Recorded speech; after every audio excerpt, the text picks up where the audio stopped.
Hello everyone, আর আমার একটা নতুন ভিডিওতে সবাইকে অনেক ওয়েলকাম। নেদারল্যান্ডসে আসার পর আমরা এখনও অবধি যেসব জায়গা ঘুরেছি সেই সব জায়গায় কিন্তু একদমই ফ্ল্যাট ছিল, কারণ নেদারল্যান্ডস এমনিতেও একটা সমতল জায়গা। তবে আজকে আমরা এমন একটা জায়গায় ঘুরতে যাচ্ছি, সেই জায়গাটাই কিন্তু নেদারল্যান্ডসের একমাত্র একটা এরিয়া যেখানে কম বেশি একটু উঁচু নিচু জমি বা একটু পাহাড়ি টিলা টাইপের অংশ দেখা যায়। আমরা লোকাল একটা ট্রেন করে ম্যাস্ট্রিক্টে চলে এসেছি, এখান থেকে আর একটা ট্রেন ধরবো। তবে এই ট্রেনটা কিন্তু জার্মানির ট্রেন, দেখতেই পাচ্ছেন তিনটে দেশের পতাকা ওখানে আঁকা ছিল, জার্মানি, নেদারল্যান্ডস আর বেলজিয়াম। মানে এই ট্রেন কোম্পানিটা এই তিনটে দেশের মধ্যেই যাতায়াত করে। আর এই যে ট্রেনটায় উঠলাম, এই ট্রেনে করে এখনও আমাদের আরও 15 মিনিট মতো যেতে হবে। এই ট্রেনটা ওই নেদারল্যান্ডসের এই সিটি থেকে জার্মানির যে বর্ডার সিটি সেই অবধি যাতায়াত করে। আর আমরা মাঝখানের একটা স্টেশনে নেমে গেলাম।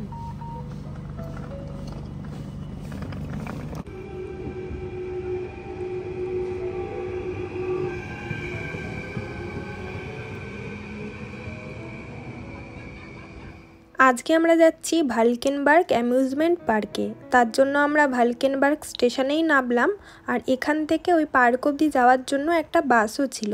তবে বাসের টাইমিং বেশ অনেকটা পরপর থাকায় আমরা ডিসাইড করলাম হেঁটেই আমরা ওই পার্ক অবধি যাব।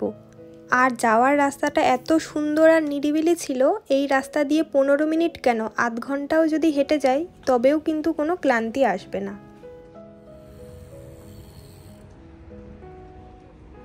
গুগল ম্যাপ দেখেই আমরা যাচ্ছিলাম, তবে ম্যাপে লোকেশান একটু ভুল শো করায় আমরা অন্য আর একটা জায়গায় চলে গেছিলাম। তারপর লোকাল একজনকে জিজ্ঞাসা করায় আমাদের সঠিক ঠিকানাটা দেখিয়ে দেয়। তবে আমরা যে ভুল জায়গায় চলে গেছিলাম সেটাও আসলে একটা ঘোরার জায়গায় ছিল। এখানের একটা ছোট্ট পাহাড়ের কেভ ছিল যেখানে অনেকেই দেখলাম ঘুরতে এসছে। তো যাই হোক, আসলে আমাদের যেখানে ঘুরতে আসার কথা সেখানে আমরা চলে এসেছি। এই যে পার্কটা দেখতে পাচ্ছেন, মানে এখনও দেখা যাচ্ছে না, উপরে একটা পার্ক আছে আর এই কেবেল কার করেই ওখানে যাওয়া যায়। এখানেই আজকে আমরা যাব। তো নিচ থেকেই আমরা টিকিট কেটে নিলাম। এক একজনের টিকিটের প্রাইস পড়েছে 5 ইউরো করে, মানে ইন্ডিয়ান কারেন্সিতে, যেটা 450 টাকা মতো। পার্কটা যেহেতু উঁচু জায়গায় তাই আমাদের এই কেবেল কার করেই ওখানে যেতে হবে। আর হেঁটে যাওয়ারও হয়তো অন্য কোনো রাস্তা ছিল, কিন্তু সেই রাস্তা আমরা কিছুই চিনি না। আগের সপ্তাহতেই আমরা ম্যাস্ট্রিক্টে এসেছিলাম 3 কান্ট্রি পয়েন্ট দেখার জন্য। তখনই দেখেছিলাম যে ম্যাস্ট্রিক্ট এরিয়াটা অ্যামস্টারডামের থেকে বেশ অনেকটাই আলাদা, আর আশেপাশে কি কি দেখার আছে সেগুলো খোঁজ করতে করতেই আমরা এই পার্কটার খোঁজ পাই। আর এই যে নিচে বড় এই স্লাইড মতো জিনিসটা দেখতে পাচ্ছেন, এটাই হলো এখানকার মেন রাইড, যার জন্য কিন্তু আমরা এই পার্কটায় আজকে এসেছি। কারণ আমরা যখন সুইজারল্যান্ড ঘুরতে গেছিলাম, গ্রিনডেল ওয়ার্ল্ডে ঠিক এরকমই একটা রাইড ছিল, তবে সময় একদম কম থাকায় সেখানে আমরা করতে পারিনি। তাই যখন আমরা দেখলাম নেদারল্যান্ডসেই এরকম একটা অ্যামিউজমেন্ট পার্ক আছে আর যেখানে এরকম একটা রাইডেরও ব্যবস্থা আছে, তাই আমরা দেরি না করে নেক্সট উইকেই এখানে আমরা চলে আসলাম। নেমে গেলাম আমরা।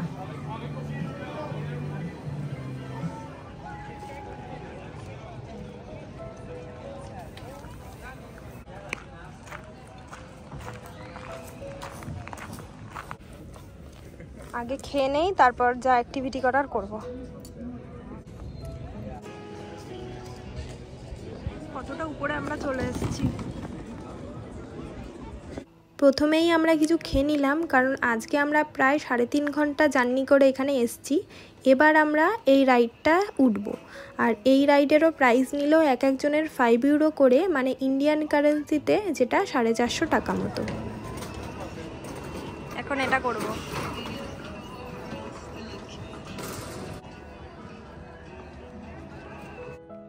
টিকিট কেটে আমরা লাইনে দাঁড়িয়ে গেলাম এই রাইডে ওঠার জন্য। আর সত্যি বলতে এইসব রাইড আমি খুব একটা পছন্দ করি না, আমি একটু ভয়ই পাই। তবে সুদীপের এত ইচ্ছে ছিল এখানে রাইডটা করার, তাই ভাবলাম না, এত দূর যখন আমি এসেছি এই রাইডটায় আমি একটু উঠেই নেই, কী আর হবে, ছোট ছোট বাচ্চারাও তো দেখছি উঠছে।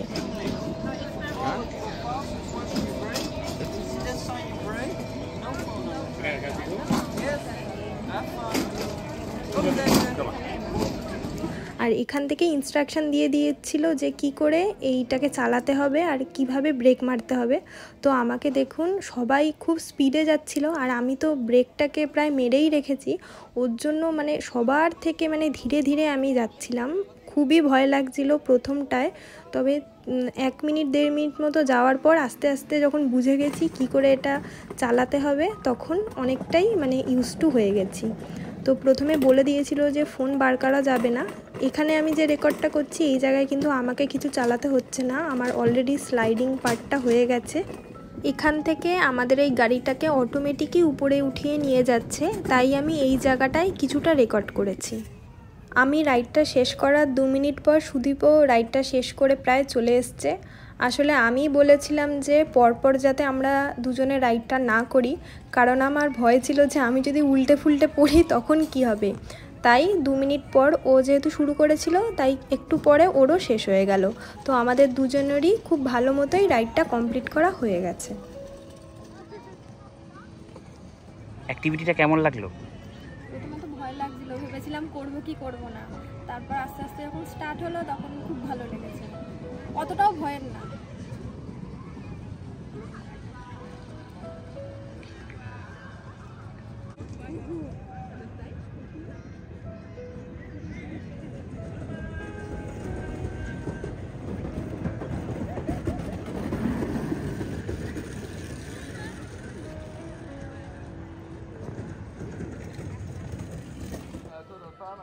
এখানে মেনলি 3টে জিনিস করার আছে, কেবেল কার, আর আমরা যেটা করলাম একটু আগে সেটা হলো টোবোগান রাইড, আর একটা আছে জিপ লাইন।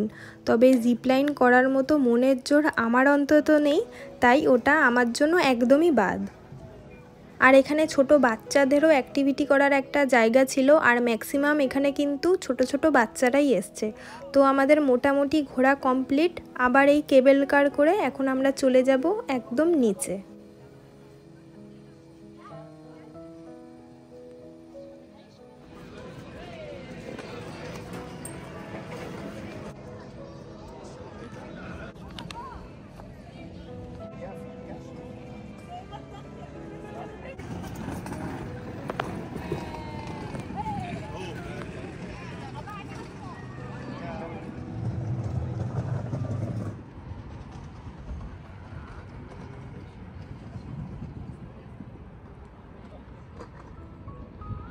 প্রত্যেকের বাড়িতে সোলার প্যানেল।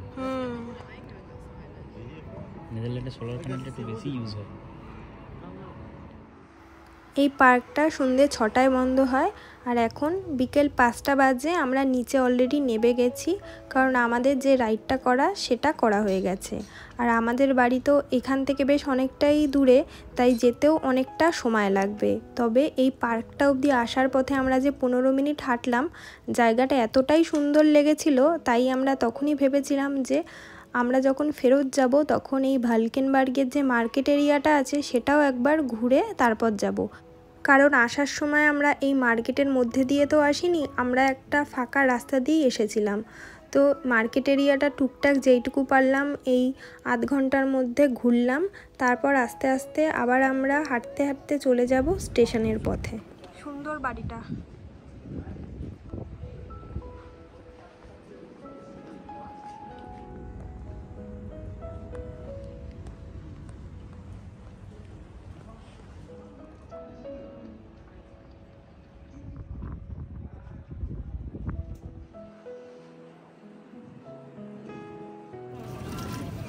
চেপে রাখো। উপর থেকে এই যে ফলটা কাটছে, কেটে রস হয়ে ফ্রেশ বার করে দিচ্ছে। রাস্তা দিয়ে হাঁটাহাঁটির সময় মনে হচ্ছিল যে কোল্ড ড্রিঙ্কস বা আইসক্রিম পেলে ভালো হতো, তবে আজকে সেই সব কিছু না নিয়ে আমরা এখানেরই সুপার মার্কেট থেকে একদম ফ্রেশ ফলের জুস করে নিলাম।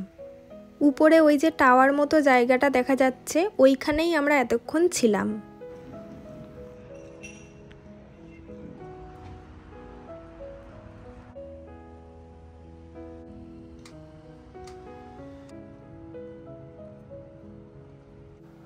হাঁটতে হাঁটতে আমরা আবার ভালকেনবার্গ স্টেশনের দিকে চলে এসেছি। এই যে ডান দিকে জায়গাটা, এটাই হলো স্টেশন। খুবই ছোট্ট শান্তশিষ্ট একটা স্টেশন, আর এখান থেকে আর 5 থেকে 6 মিনিটের পর আমাদের ট্রেনও আছে। আসার সময় তো বললাম এটা একটা জার্মান ট্রেন, কিন্তু এই ট্রেনটা যেহেতু জার্মানি থেকে নেদারল্যান্ডস অবধি যাতায়াত করে, তাই আমরা নেদারল্যান্ডসের পাবলিক ট্রান্সপোর্ট ইউজ করার জন্য যে কার্ডটা ব্যবহার করি সেই কার্ডটা ট্যাপ করেই এই ট্রেনে উঠতে পেরেছি। কিন্তু আবার যখন এই ট্রেন থেকে নেমে যাব, জার্মানির যে মেশিন আছে সেই মেশিনে একবার কার্ডটা ট্যাপ করতে হবে। আবার নেদারল্যান্ডসের ট্রেনে ওঠার আগে নেদারল্যান্ডসের ট্রেনের কোম্পানির যে মেশিন আছে সেই মেশিনে কার্ডটা ঠেকিয়ে আমাদের নেদারল্যান্ডসের ট্রেনে উঠতে হবে।